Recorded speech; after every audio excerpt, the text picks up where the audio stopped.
What is up? Welcome into the Way You're Going podcast. I'm your host, John Little. It is not about where you've been. It's not about where you are right now. It is about where you're going and who you are becoming. And one of the great authors and speakers and just advice givers in our world is on the show today, Dr. John Delony, about his new book, Building a Non-Anxious Life. And I love how much Dr. Delony opens up about his experiences, whether it be to write this book or any of the ones that he's written before. He knows that being honest about where he's been helps not only him get to where he wants to be, but helps others do it as well. And that is what he's done through this book. I've already read it cover to cover. It is outstanding. I can't recommend it enough. And I am so pleased to introduce you to Dr. John Delony.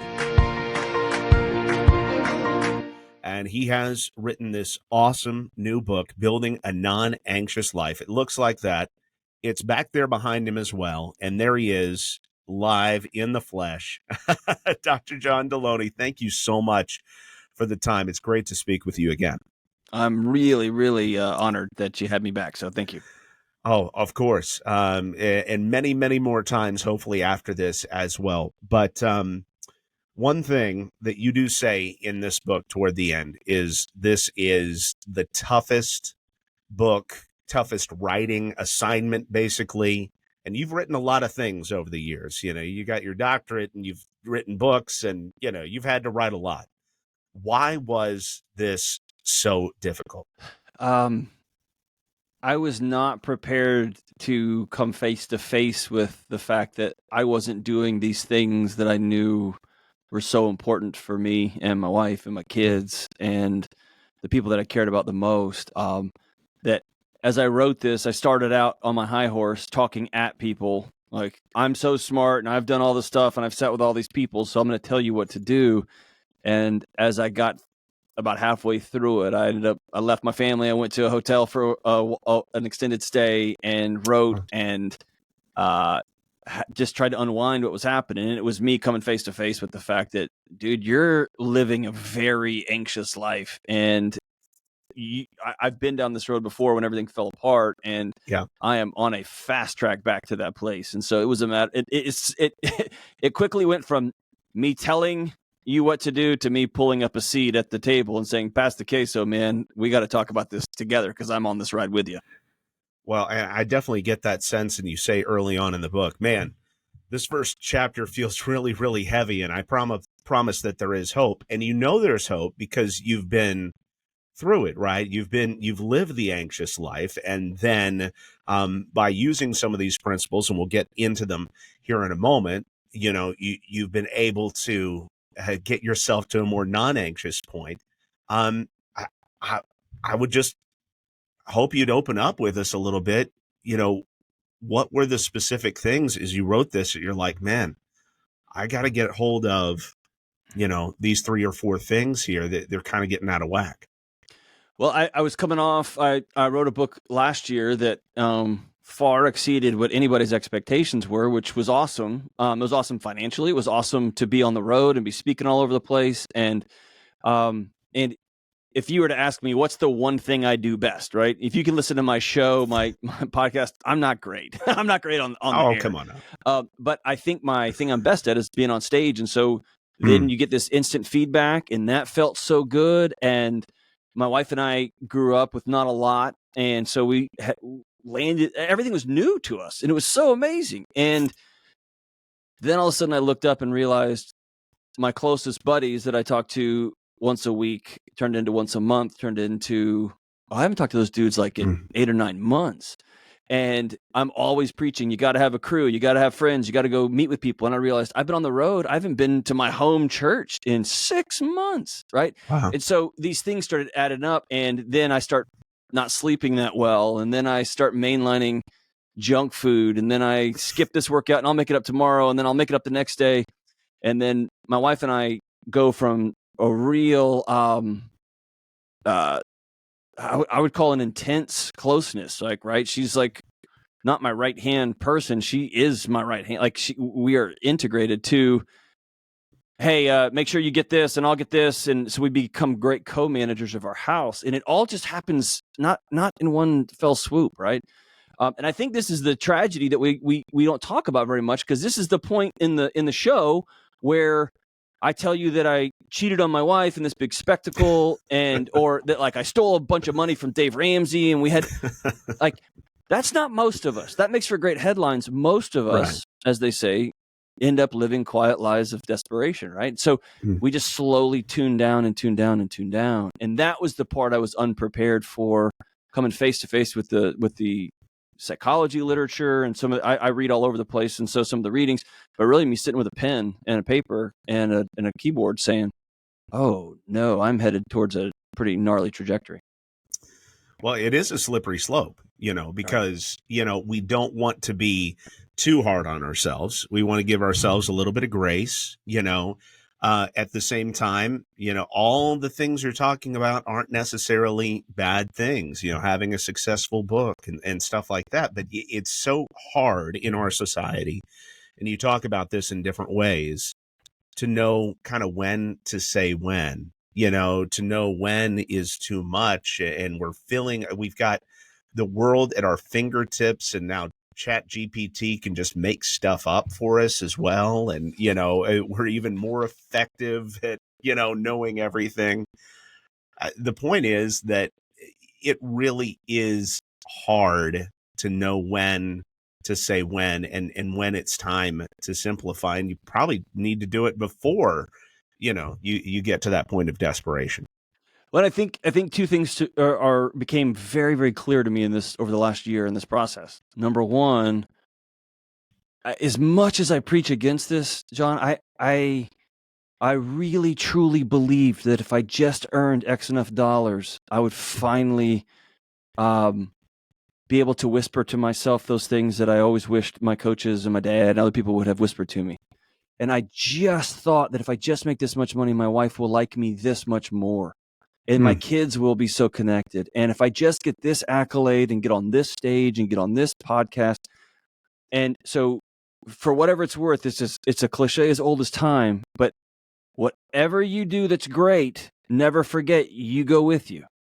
And so when we were in that car in Dallas, Texas, and the head of publishing handed me his cell phone and it said, "You've reached number 1 on the bestseller list," I celebrated like I was me.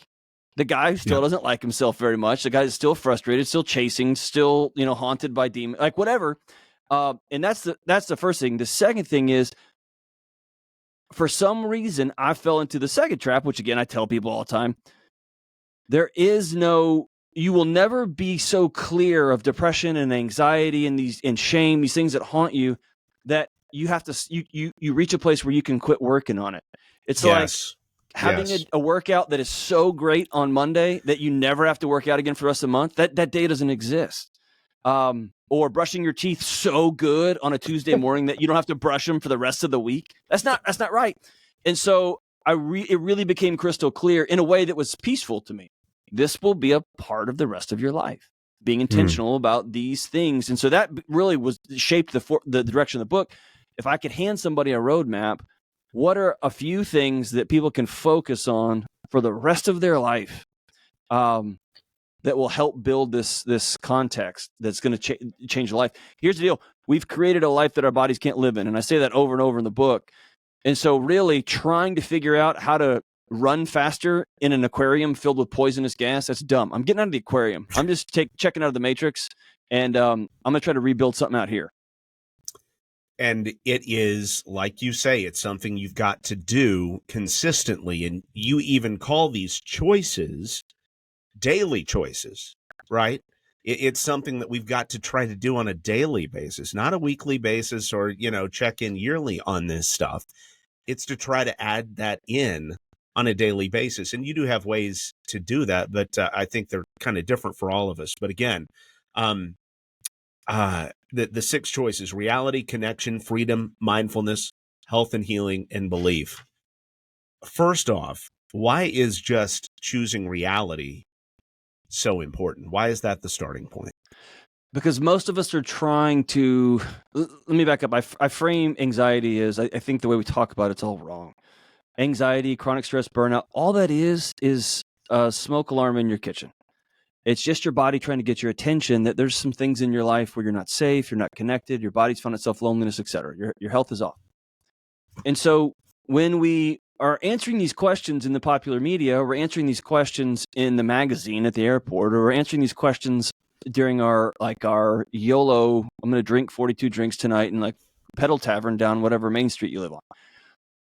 What we're trying to do is solve a particular feeling right now, and we are not dealing with the honest truth of where we happen to be. So really what choosing reality is, it's like you can't just, if you're at a track meet, you can't just go, everybody go, and you just run your race, and then you just, there has to be a starting line. Yeah. And so choosing reality is, okay, yes, I'm anxious. Yes, I'm not sleeping. Yes, I've put on 20 pounds and I didn't mean to. Yes, my kids don't like me, whatever. Let's don't solve those problems right out of the gate. Let's start at reality. What's the state of your marriage? What's the state of the job you get up and go to every day? What is the state of your bank account? How much money do you actually owe to other people? What's the state of like your relationship with your mom and dad who are elderly, and one of them's driving you crazy and one of them's on hospice? And so let's start there, because if your marriage is a mess and you owe 6 figures in student loans, your body would be broken if it wasn't screaming at you all day long with anxiety. It would not be doing its job telling you you're not safe, because you're not, right? So let's choose reality. I think everybody's got to start at the same starting line, and then we can begin mapping out where to go next. I just want to point out, though, that I feel like a lot of people avoid reality because they have a fear it's going to make them more anxious.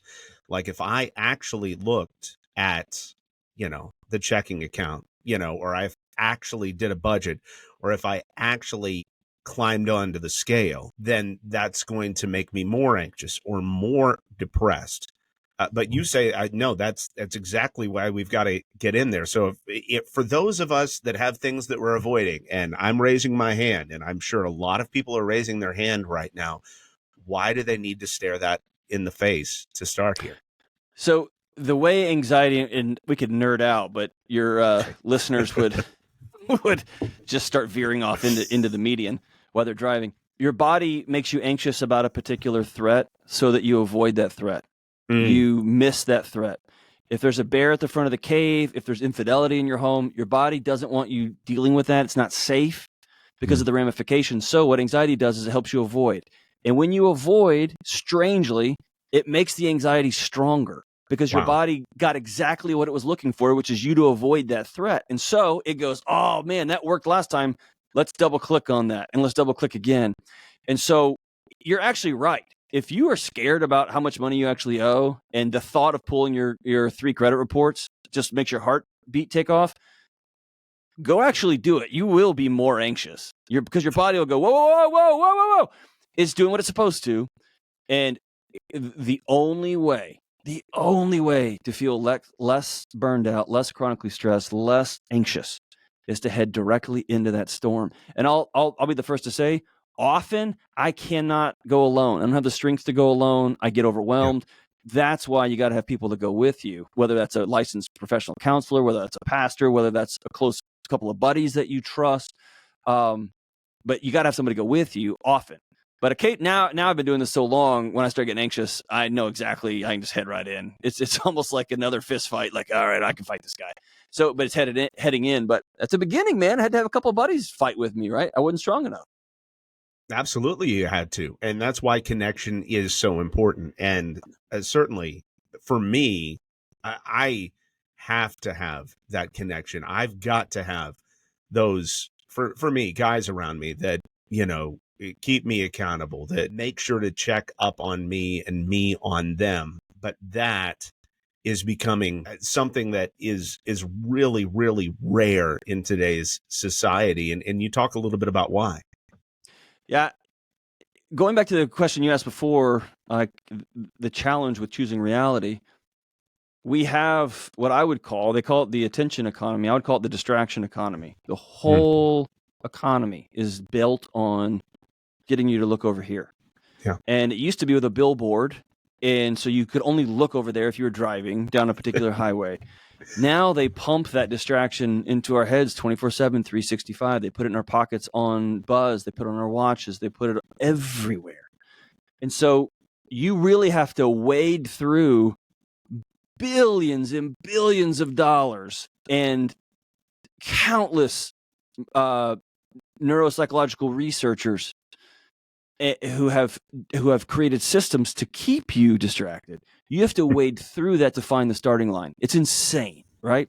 Then you put on top of that trying to find time for a real human and a real conversation in a real world application. It's become a unicorn moment, right? So again, you have to make a choice. I'm opting out of this insanity. I'm opting out of 7 days a week of travel sports. I'm opting out of all these different games and Netflix show. Hey, did you see the show? No, I didn't see it. I just missed it. I'm gonna have to opt out of all of these things and opt into, I've got to have friends. We're the loneliest generation in human history. What we are doing right now is an experiment that has never been done before, ever. This idea that I can just do life by myself and I don't need anybody. And I talk about this in the book some. Think about this. How rad is it that I have a cell phone? I could text my wife. I could Marco Polo my wife. I could video myself 100 times a day to tell my wife, I love her, I love her, I love her, I love her, I love her. That's amazing. But in the neurological sense, I've just sent her data. I have not given her nervous system that peace that comes when I walk through the door and she sees my shoulders drop and the crinkles in my eyes and my arms do this and I pick up my underwear off the floor, for God's sake, right? All these things, and I just help with bedtime, right? All these things that let her body exhale and know she's loved. All that's thrown out the window because I told you 100 times today I loved you. I texted you. I had a button on an app and somebody sent you flowers for me. You know how much I love you. And so what we're doing is we are giving everybody a lot of data, and our bodies are starving for true connection.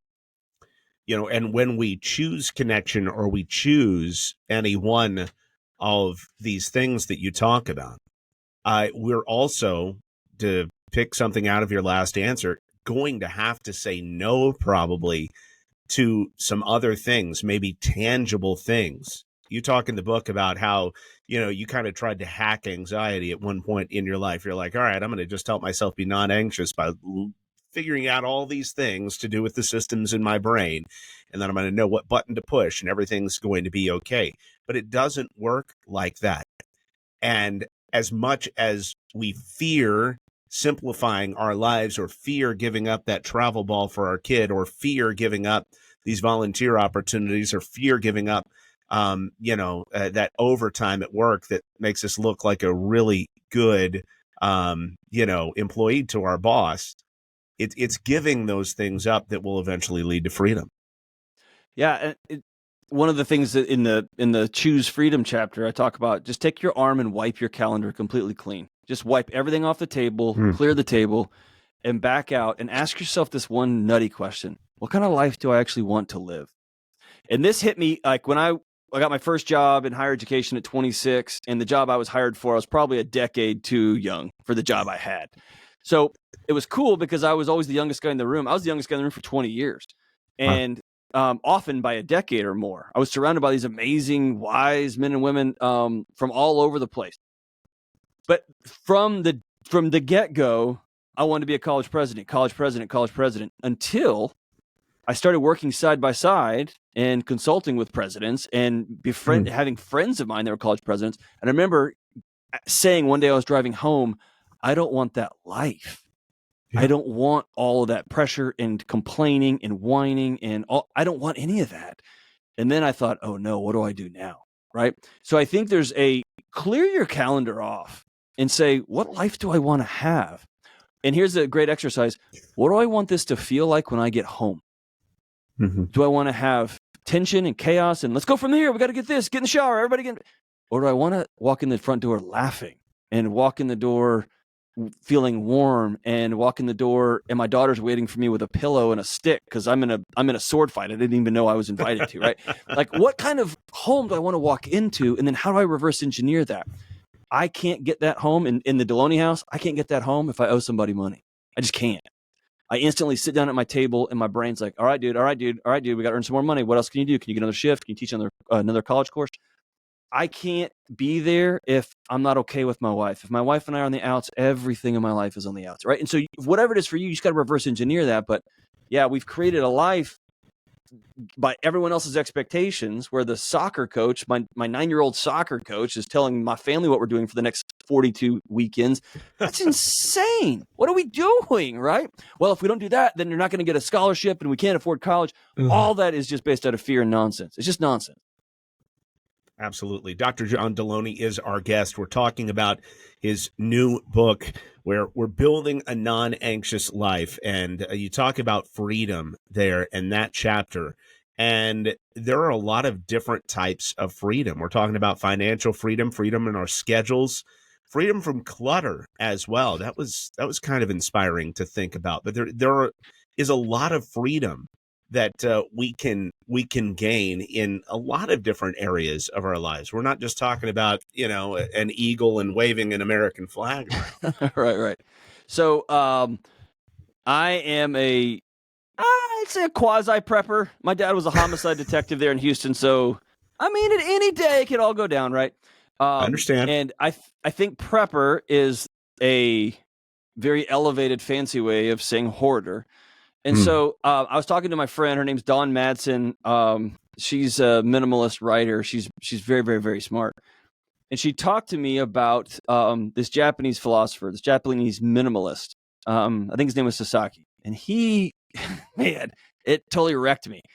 He talks about every inanimate object in your home is constantly having a conversation with you, whether you know it or not. Yes, and that this sounded meant a lot to me. Oh, yes. It sounded so dumb to me.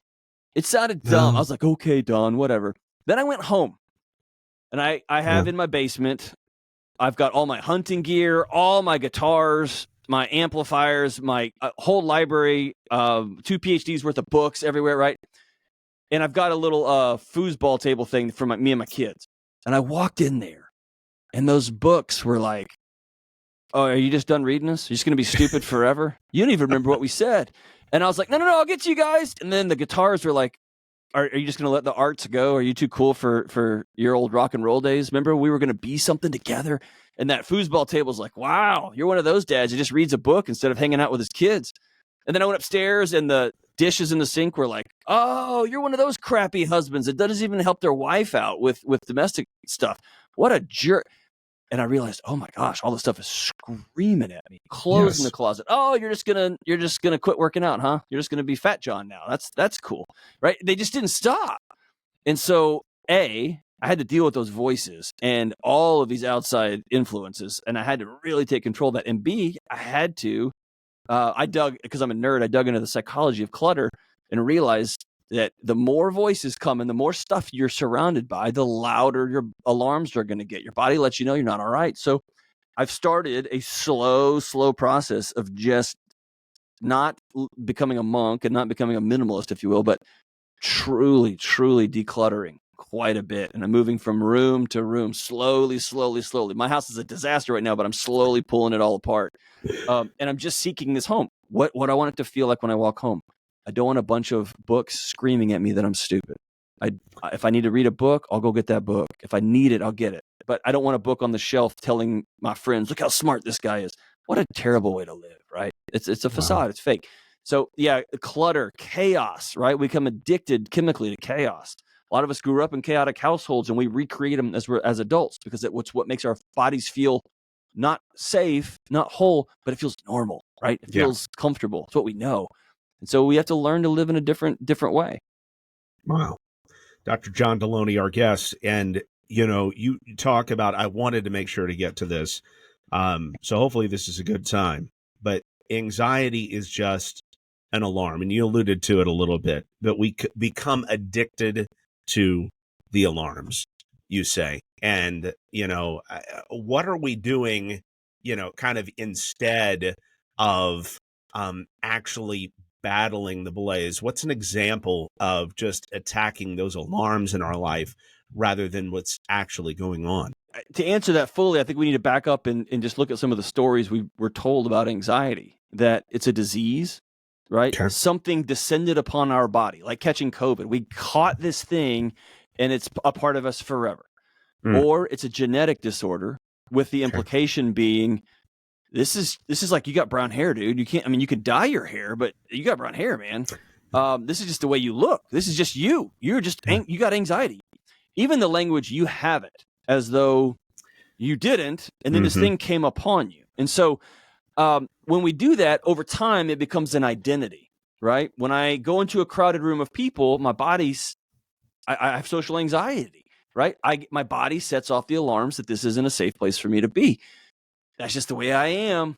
And when we say that, it becomes our identity. And we don't take jobs, and we don't enter romantic relationships. We don't go to churches. We back out of those things that our body is so desperate for us to be a part of, because it needs connection. And that identity becomes dangerous, right? So there's some discussion in the nerd literature about whether we get addicted to the cortisol and epinephrine and some of those neuromodulators that our body will crank up for those. I happen to believe, and I haven't talked to him personally, but I think this is Dr. Brewer's take, which he's just a savant when it comes to talking about anxiety, that really our body wants what our coping mechanism is. So our body wants another drink and another drink, another drink. Our body wants that feeling of aliveness when we're texting back and forth with somebody we're not married to, right? Yeah. Our body wants that, whatever the crazy workout that we put ourselves through, or to be under a warm, heavy blanket watching another episode. And so our body wants that addictive mechanism, and so it will spin us up. Regardless of which one it is, our body gets addicted to the feelings of chaos. And when we don't feel addicted, I remember talking with a counselor once after some pretty heavy trauma therapy. And she said, "How do you feel now, a couple of weeks removed?" And I said, "I wish I had a different word for it, but I feel depressed. I feel low." And she smiled real big and said, "This is you feeling normal for the first time in your life." It's in the analogy I came up with is, when you drive 100 miles an hour, you're just weaving through traffic, and then somebody flashes their lights at you, there's a police up there, and you drop down to the speed limit that's 70 miles an hour, and you feel like you're walking, right? Yeah. You're like, oh, we're going so slow. That's living a life with anxiety and chronic stress, and then settling into, no, this is the speed limit. This is how we should all be living. It feels so unchaotic that our bodies will spin up things just to bring us back to that heightened state, because we feel like we're just crawling around, and we're not. We just have to learn how to live at a more regulated state. And when we slow down a little bit and we start living at that more regulated state, it seems like that's where mindfulness can kind of finally get in. And, right. And I do appreciate that you put, mindfulness after connection and freedom.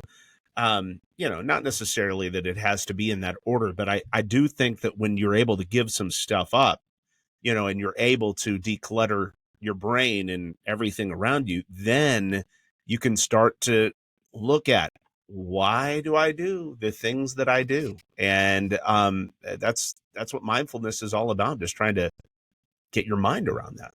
Yeah, it's that whenever, and I wish I had another word for it, because when I think of mindfulness, I think of just like some old dude with a beard, like sitting crisscross applesauce on a cloud, just Guru, like detached from reality. Yeah. Mm-hmm. And that's not what I mean at all.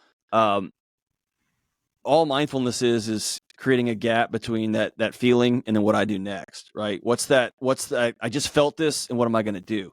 If I'm driving 95 miles an hour down the highway and some moron in a square Kia, it's always a square Kia, cuts me off listening to house music with the windows down, I get enraged instantly, right? Like my body is so heightened and so trying to not die at this stupid speed I'm driving, weaving in and out of traffic, that when somebody moves over, instantly I'm like, that guy's on drugs and he's trying to kill me, stupid millennial. And I just start rattling off all the stereotypes I know right away. Right. If I'm driving 65 or 70, driving the speed limit, and somebody gets in front of me, I've got some space, and I'm able to make one of two choices. I can rev my body up and just go to war with this guy that can't hear me, can't see me, has no interest, doesn't even know I'm back there. Or I can exhale and say to myself, God, I hope he makes it to the hospital before his wife passes. I hope he gets there. I get to pick which story I'm in. I follow down, which rabbit trail I go down. As you pointed out, I can only do that if I've created space. And meditation is a practice of that space, right? If I practice this over and over again, sitting there and creating a gap between, hey, there's that towel on the floor. My wife and I talked about that. I knew. Or, hey, my wife and I talked about that and that towel's on the floor. I can't imagine how hard her day has been for that to happen because I know she cares about me and I know we talked about it. I'm going to pick up this towel and I'm going to go grab the dishes too. One of those paths, A, is better for my marriage. It's better for my physiology. It's better for my sleep.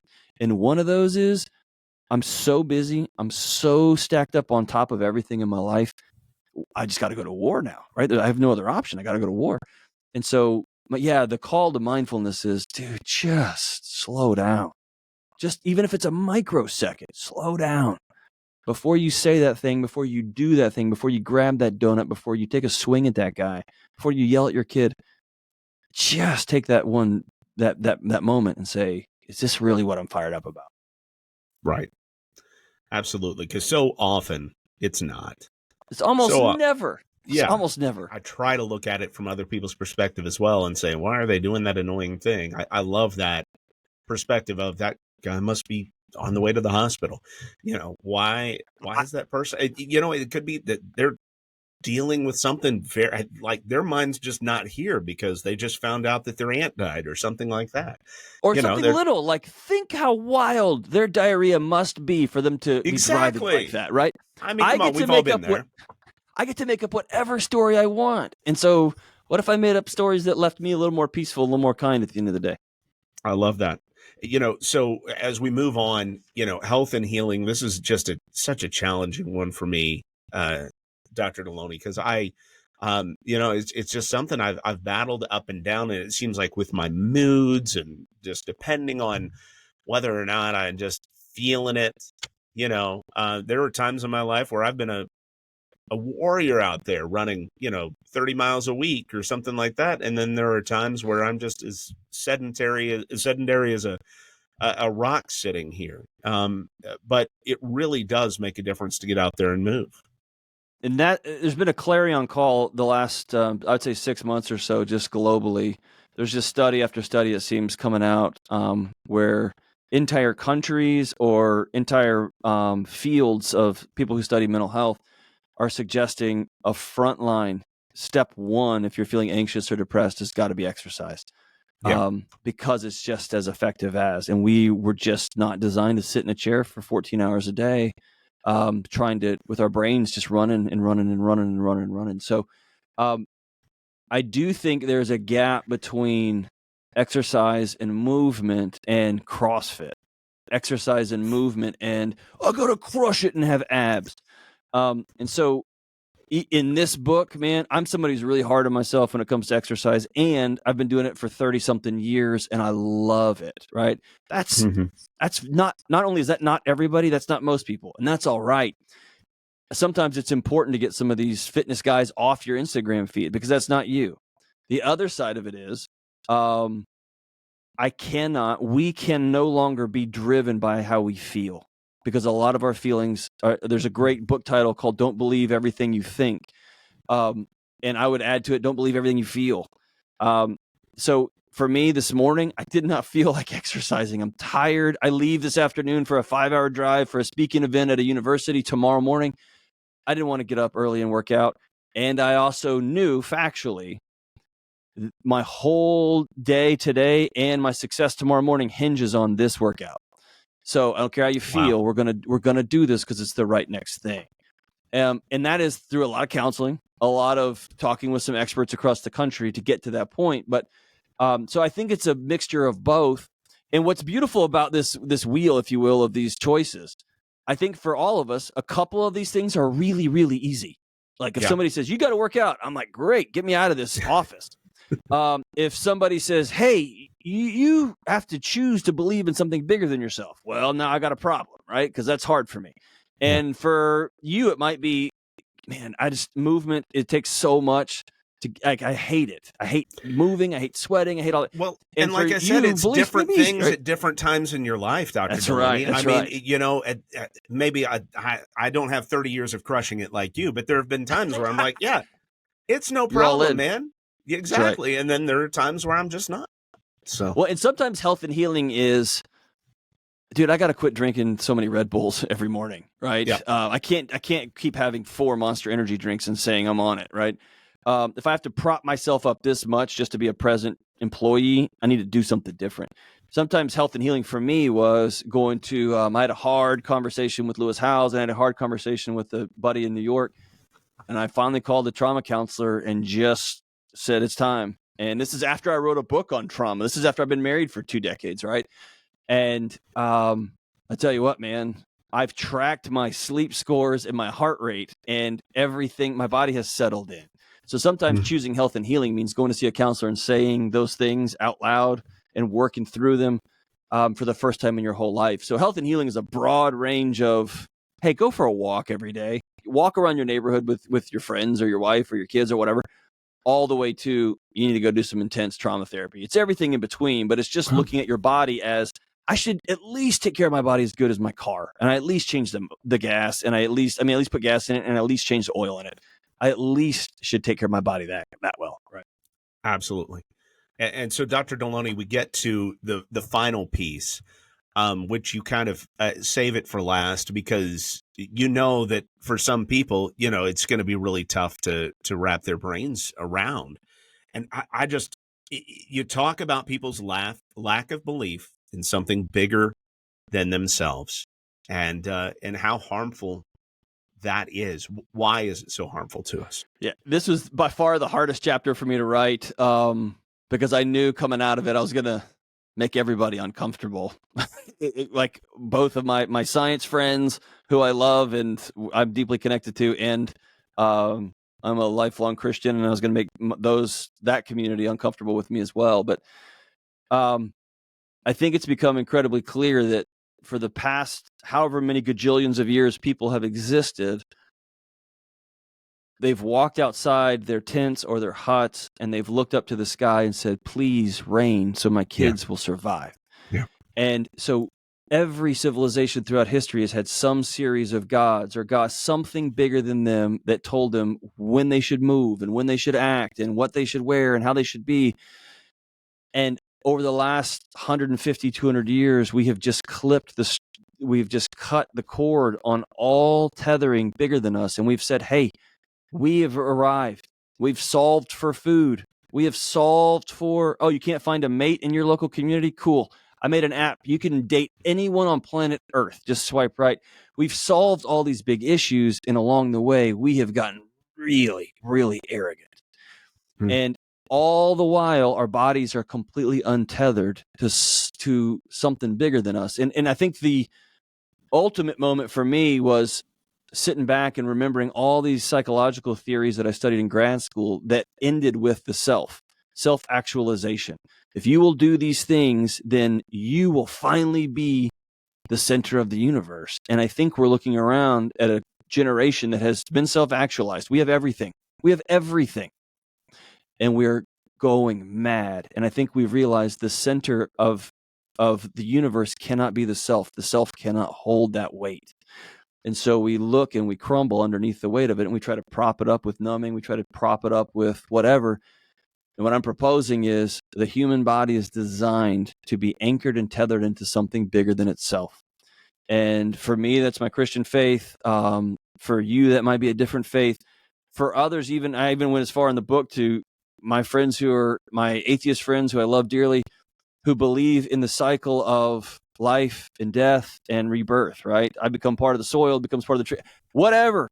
But you have to take a knee, submit, if you will, to something bigger going on that you are a part of, not that you're the center of the universe, because it just simply doesn't hold.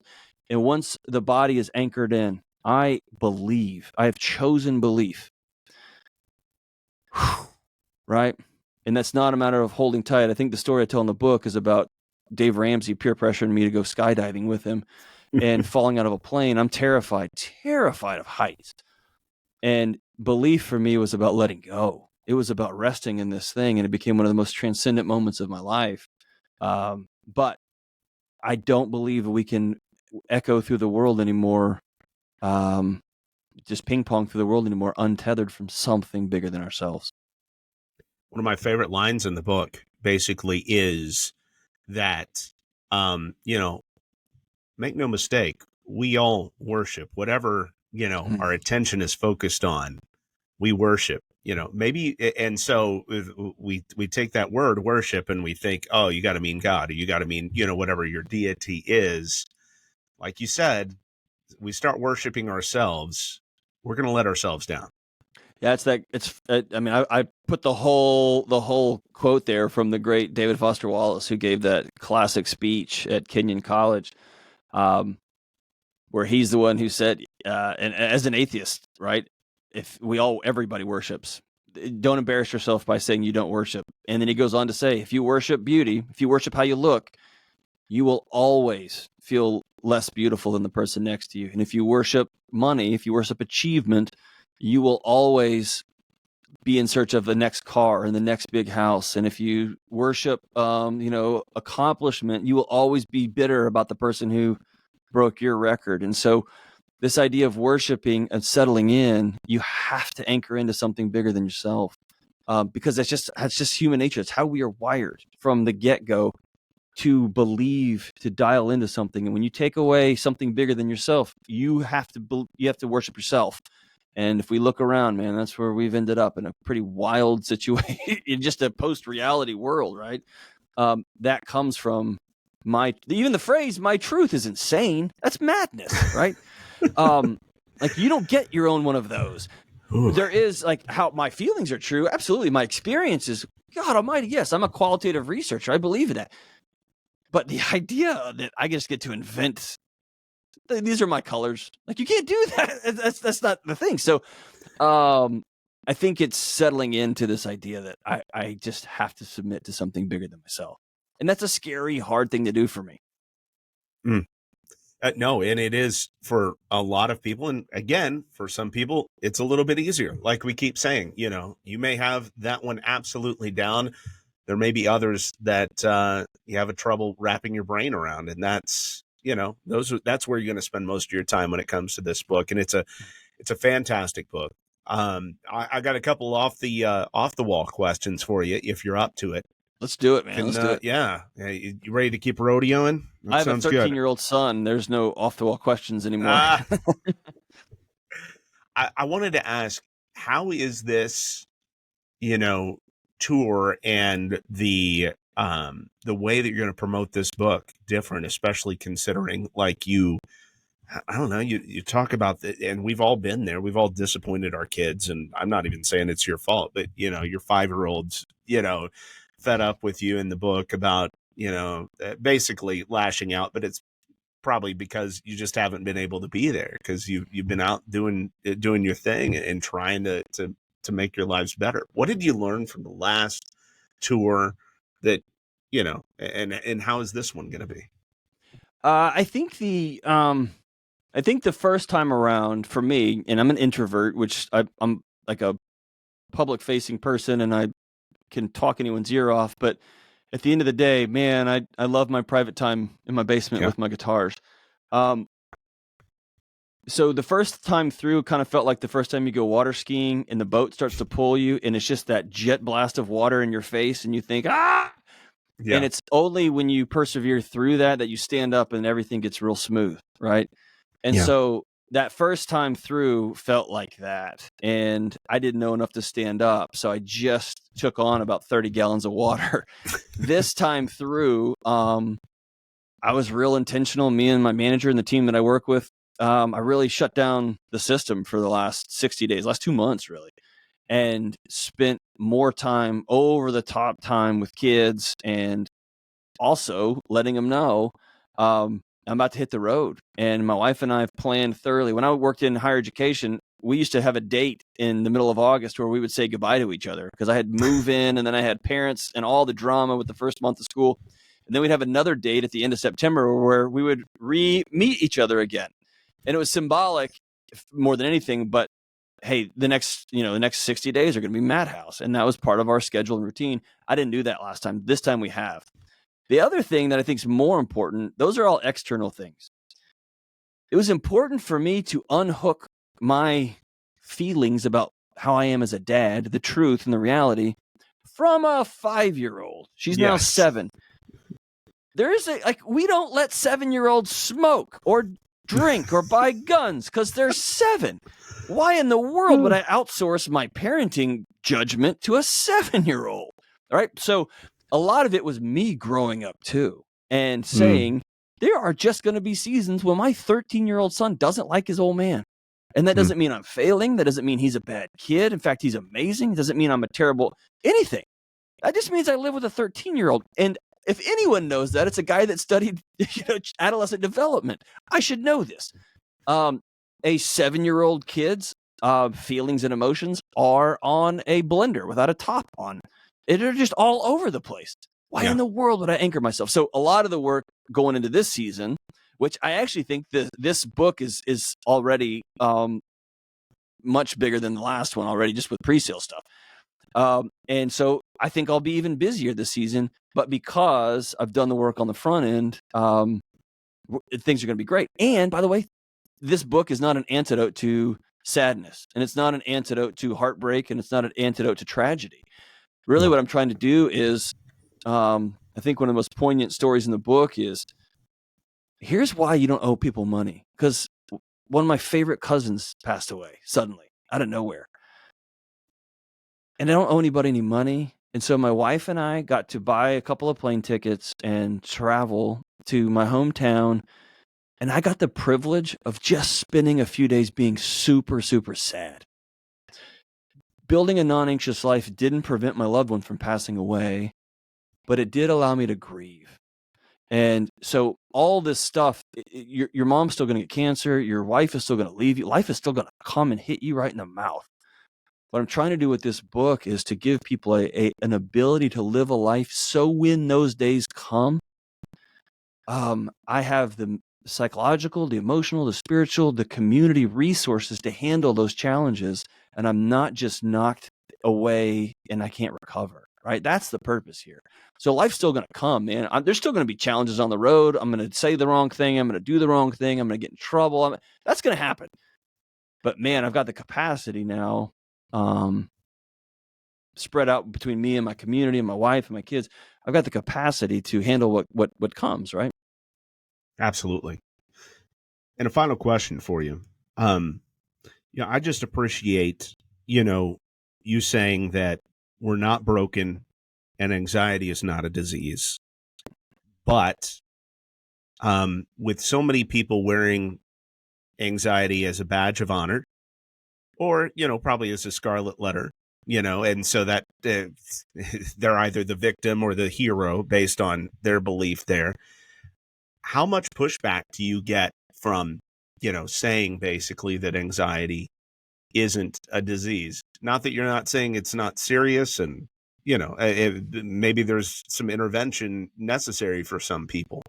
But how much pushback do you get there? And, how is that playing out as you rock the boat a little bit in that community?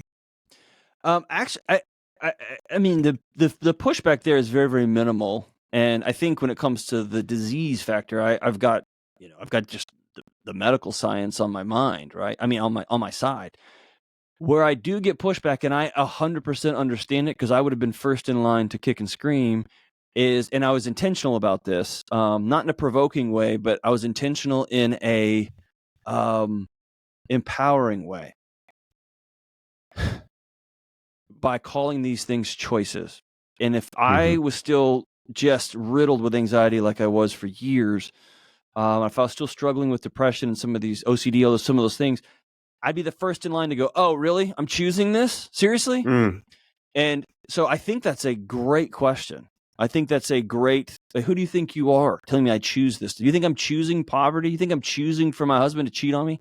And so the challenge is if you follow that line of thinking all the way down, you end up where we are culturally, which is this. Because these things have happened to you, you are broken. You are less than, and somebody has to come rescue you because you can't do it. Hmm. Whether it's a government, whether it's a school program, whether it's a workplace thing that has to come fix you or get, whatever. And what I'm pushing back on is that. And the book is the opposite. I want to look at every person who can't breathe and say, I believe in you even when you can't. So it's a book about hope and empowerment, which is to say your body is screaming at you to get your attention. And it might mean that it's time to leave that abusive marriage. And I've done my homework. I know what this means for your safety and your net worth. It might be 2 years of living in a shelter, which is akin to living in hell. I get that. And you're worth more than getting hit every time you walk in the front door. And so nobody, I don't believe, is choosing to be anxious, to choosing to have their body's alarms ring off the hook like they are. I do choose to go hammer 4 bags of gummy candies, to spend recklessly without a budget, and then suddenly I didn't make my credit card payment last month. I did choose to not work 3 jobs and get myself out of my stupid student loan. We do have choices, and what I want to put back in people's hands is, yes, you're going to have to choose to skip dates. You're going to have to choose to not eat out. You're going to have to choose to even solo it for a while. You're going to have to choose to be so busy you can't see straight. You have to choose for 2 years to miss all the T-ball games, all of them. And that choice is going to give you a peaceful home that's going to change your family tree. It's going to change generational legacy because somebody said, I don't know how to build a house where there's not abuse, but it starts with me because it happened to me, happened to my mom, happened to my grandma, and it ends now. It's a quote in the book from, I think, one of the master therapists of our time, Terry Real. He writes under the name Terrence Real. But he says, in effect, family trauma rolls downhill like a forest fire through generation after generation until one brave soul turns and stares it down and says, enough. And that person brings peace to grandkids and great-grandkids that they may never meet because they said enough. And when you turn and stare down a forest fire, you get burned, you get smoke inhalation, it hurts. And you're giving peace to yourself and everyone that comes after you. And so this book is that. It's an empowerment. And so if you hear it and go, how dare you? I would love for you to also say, but maybe I can. Maybe I can. And that's the hope of this book is I believe in you even if you don't. Well, if I was going to give it a review, I would just say you say it's a book with hope. Absolutely, it is. But it's also a book from a place of, that you're extremely honest about how you've lived it, extremely sober about how it really can impact our lives. It is not something to be trifled with. And you give us some actionable steps. So if you want a plan, if you want a way to take back control of your life, this is an excellent book to start with. And I so appreciate your time, Dr. Delony. I really appreciate it. Dude, I mean, I'm super humbled by that. And thank you so much. I was afraid you were going to say, so my honest review is 2 stars. That would have been awesome. I'm really grateful for you, man. And man, that's all I'll just say. Just thank you so much for your hospitality. Wow. Dr. John Delony here on the Where You're Going podcast. I cannot thank him enough for his time. And I'm so excited for this book to get in the hands of people who need it. It really takes anxiety, worry, stress, even depression in some ways, and brings it down to a palatable level for so many of us who have dealt with that in our lives. I hope you enjoyed the conversation. You will enjoy the book 10 times more. So please make sure to grab one today. And I can't thank him enough for coming on the show. Remember, it's not about where you've been. It's not about where you are right now. It's about where you're going and who you are becoming. So let's go there together. I'll talk to you next week.